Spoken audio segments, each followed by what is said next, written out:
Welcome to NuttieBuddie Entertainment. Let's start.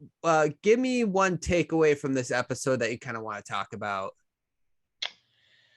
Um, Boy, I mean, part of my problem with this series, the direction they've taken, is the main characters all have plot armor because we know that they get to a certain point. They end up in Star Wars: A New Hope. They're perfectly fine. And if you don't know plot armor, TV tropes for your listeners, read up on plot armor.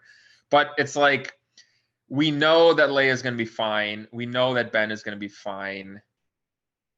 So it's just complete. There's no like dramatic tension. I guess, I think the Imperial officer lady that's helping him out, I guess that's kind of like a character where it'd be like, okay, I wonder what happens to her. But as far as Vader and Ben and Leia, like, there's just no point to like caring what's going to happen, at least for me, because I know what's going to happen to them. So it's like, oh, is Leia going to get out of I guess. And the other thing is the tone of this show. I don't know who they're making it for, which we'll also get into. But it's like, is Leia going to get out of the Imperial base? Like, yes. Like, we know that's going to happen. Like, it's a waste of time for me. Yeah, I did read an article that said they were kind of questioning the point of the series so far, like the Obi-Wan Kenobi series. And I kind of feel the same way. It's almost like I don't understand why they created it. You're right. There's a lot of plot armor. Let's talk about but some that I wanted to quickly talk about, get your thoughts on too, is so we left off in episode 3 where Obi-Wan gets rescued from not Taylor, Tala, right? I think her name is Tala. Okay. Yeah. Oh, yeah. Tala. And okay, so Vader, he tortured Obi-Wan, and then he, like, with the Force, he doused the fire, right? And then here, Tala, she shot the thing, blew it up, started the fire up again, and then Vader and the stormtroopers just let him go. Now, the prevailing fan theory why he did that is because he wanted to track down who was Obi-Wan's sympathizer, who was helping Obi-Wan. Otherwise, to me, Vader should have been angry enough at that point just to basically walk through the fire and go after them. Like he could just put it out again. Put it out, right? But I thought wouldn't it have been a cool scene if he was just walking through the fire, like that didn't slow him down. So we go into this episode where basically it was like that fire stopped Darth Vader from pursuing Obi-Wan. And I just felt like that was weak. What was your take on that? They didn't see the lady's face either. I guess, the flames are obscuring their vision, but no one saw, hey, that lady looks kind of familiar. Right. Hey, that Imperial officer that was stationed here, she's been missing for like 48 hours. Like, what happened to her? Yeah, correct. Yeah, they kind of like, I don't think it was like the worst scene at all, but they kind of like made Vader like dumb in this one when he was gonna like kill the third sister, and then she's like, I'm tracking them, and he's like, oh, okay, well, cool, like, and then he like lets her live. Because his whole thing,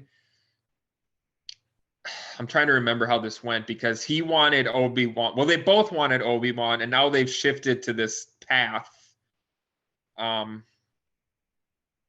because who cares about what at this point?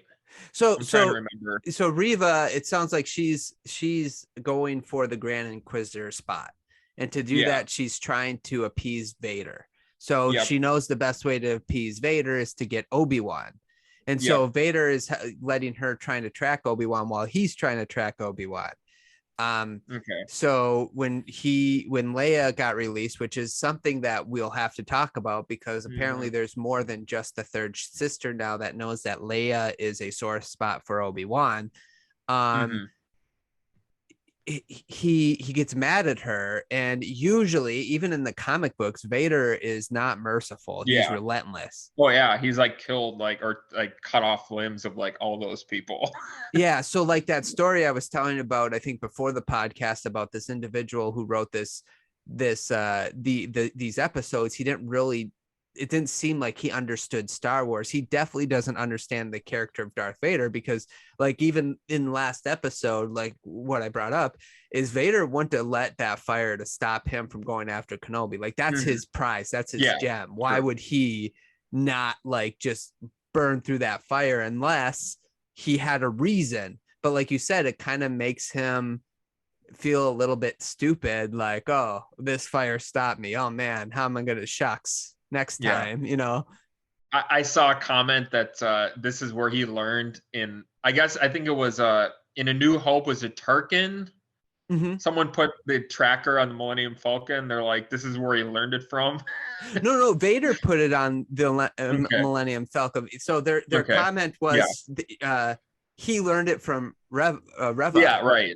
Yeah. And I'm just like, what?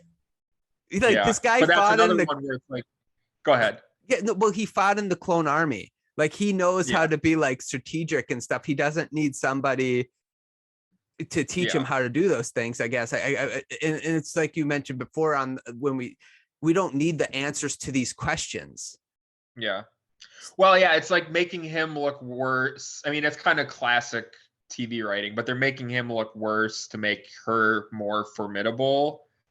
But like, you already had Vader established as like the ultimate bad guy, so like making him look stupid is just like, well, kind of eye rolling.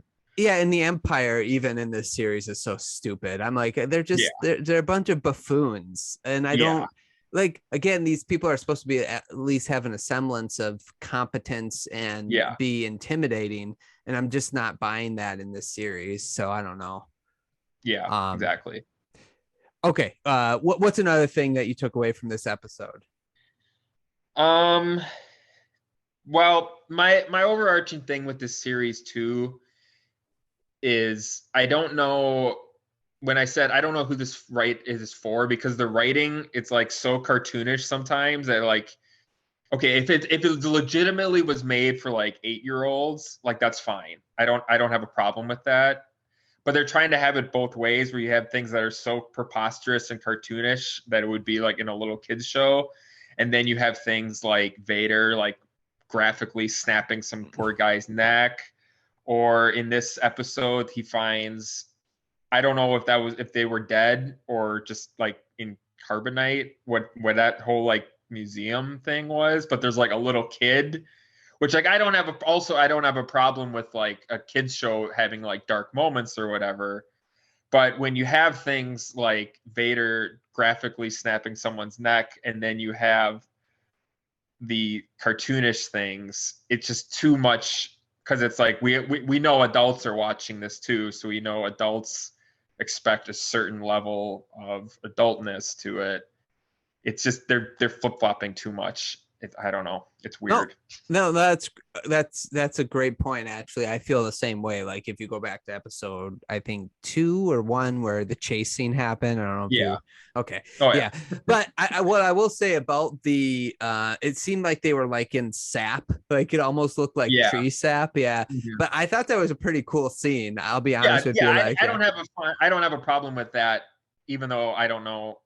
I'm sure that's an extended universe thing that I'm not familiar with. I don't have a problem with those elements in general. But yeah, so there's the prevailing theory on that is that, again, this is all leading up to the sequel trilogy, is that's where Emperor Palpatine has been trying to find ways to clone midichlorians, you know, so either, or it's just basically like a trophy case, you know, like these are all the Jedis or whoever we hunted down. Yeah. So, and one or two of them were from the Clone Wars. I recognize, and I can't, the goat looking one, he was from the Clone Wars. So anyway, but yeah, so I thought that was a pretty neat scene, but you're like you said, and then it goes from like almost getting Leia to be tortured, where then you get that really cool scene where Obi-Wan comes with the lightsaber and it's like dark, and then he turns. Yeah. It was almost like the that was good. inverse. Yeah, the inverse of like Vader sparking his lightsaber in the dark hallways or whatever. So that's kind of cool. Yeah. I will say, since I have to find something to be completely positive about, I do like how both in the sequel movies and in like this one, they've kind of remembered that the lightsaber is more of like a blunt object, kind of how it was in the original movies. Because in the prequels, you had mostly Jedi going up against like droids, and as George Lucas says, they get cut through like butter. And I think they've in the prequels, it was like a CGI blade, and I think in like the newer ones, they have like a physical, plastic or whatever, but like the blade is like glowing on set. You know what I mean? Yeah. And like he's hitting the stormtroopers, and it kind of like knocks. It doesn't cut him in half, right? It kind of like knocks him backwards, and I kind of do like that more than the prequel, kind of the weightlessness of cutting through CGI droids. The lightsabers like spark, like you said. So there's this kind of like a heaviness to them that I do like that they've changed. And that's what happened when he was cutting at the stormtroopers. Okay, yeah, I got you. Yeah, that's nice. I also like the scene where, even though the back to tank scene where it kind of flashed back from Obi-Wan to Vader to Obi-Wan, that was kind of neat. I'm glad he didn't stay the whole episode in the back to tank. Flashbacks of Boba Fett. Yeah. Anything else that any other takeaways from this episode? Yeah, more of the writing. Thanks so much for watching this clip of Chris and I breaking down part 4 of the Obi-Wan Kenobi series. Let us know in the comments below if you enjoyed part 4. If so, why? If you'd like to listen to the rest of the podcast, click on one of the links below. And if you haven't yet, please like the channel, subscribe. Thanks so much for listening. I hope you guys enjoyed, and we'll catch you guys next time.